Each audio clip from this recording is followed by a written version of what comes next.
आज के अमर उजाला की इस न्यूज़ को आप देखिए। सबसे ऊपर यूपीएससी के जो टॉपर्स हैं उनके बारे में ये न्यूज़ है। अर्थात हमारे इस देश में जो युवा हैं उनमें कितना क्रेज़ है यूपीएससी परीक्षा को लेकर के, और किस तरह से ये महत्वपूर्ण जो परीक्षा है उसमें हमारे विद्यार्थी परफॉर्म कर रहे हैं।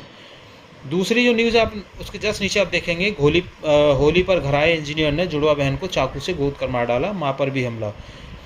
अब यहाँ पे ये देखिए कि ये जो इंजीनियर था, ये इंजीनियर और इसकी जो बहन थी, जुड़वा बहन, ये दोनों बहन भाई नोएडा में जॉब करते थे, और बहन मल्टीनेशनल कंपनी में असिस्टेंट मैनेजर थी।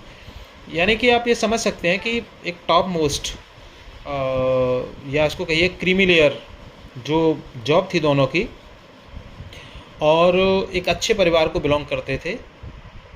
तो ऐसी कौन सी दिक्कत यहाँ पर आ गई, तो आप इसके तह में जाने की कोशिश करेंगे तो इस न्यूज़ में जो निकल के आ रहा है वो ये है कि जो इंजीनियर था वो अपनी पसंद की किसी लड़की से शादी करना चाहता था, लेकिन वो लड़की उसके धर्म की नहीं थी, दूसरे धर्म की थी, जिसमें ये बहन और उसकी माँ सहमत नहीं थे। तो अब एक मूल प्रश्न यहाँ पर ये है कि इस ऐसी घटनाएं जो घट रही हैं उसके पीछे कौन जिम्मेदार है।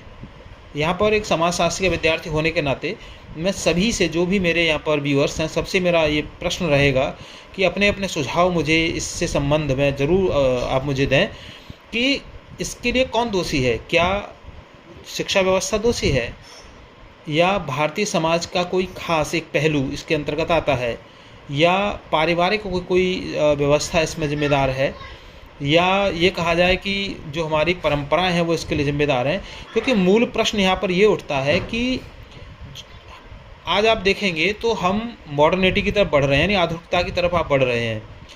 आप खाने पीने में आधुनिक चीज़ों का इस्तेमाल कर रहे हैं, अच्छी अच्छी गाड़ियाँ आप इस्तेमाल कर रहे हैं, कपड़े आप वेस्टर्न कल्चर में जो पहने जाते हैं उनको आप पहन रहे हैं। शादियों में सारे फंक्शंस यानी प्री वेडिंग शूट और इस तरह के तमाम सारे इवेंट्स होते हैं जिन्हें आप कर रहे हैं, जो एक मॉडर्न सोसाइटी को दर्शाते हैं कि आप मॉडर्न हो रहे हैं। तो फिर आपने, अब आप इन बच्चों को देखेंगे, दोनों बच्चों के लिए, तो आपने अच्छे कॉन्वेंट स्कूल में पढ़ाए होंगे जो कि एक मॉडर्न एजुकेशन है, या एक मॉडर्निटी का एक एग्जाम्पल है। वहाँ इन्होंने शिक्षा व्यवस्था प्राप्त की है, शिक्षा दीक्षा इनकी हुई होगी, और एक मल्टीनेशनल कंपनी में काम कर रहे हैं, तो ओबियसली वहाँ पे मॉडर्निटी होती है।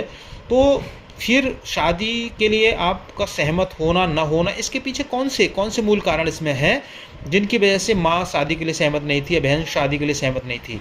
क्या जो हमारी परंपरा है या परंपरागत हमारा समाज है, हम आधुनिक होने के बाद भी परंपराओं को नहीं छोड़ पा रहे हैं, या हमारी परंपराएं इतनी रिजिड हो गई हैं कि जिनकी वजह से इस तरह की घटनाएं हमारे समाज में घट रही हैं।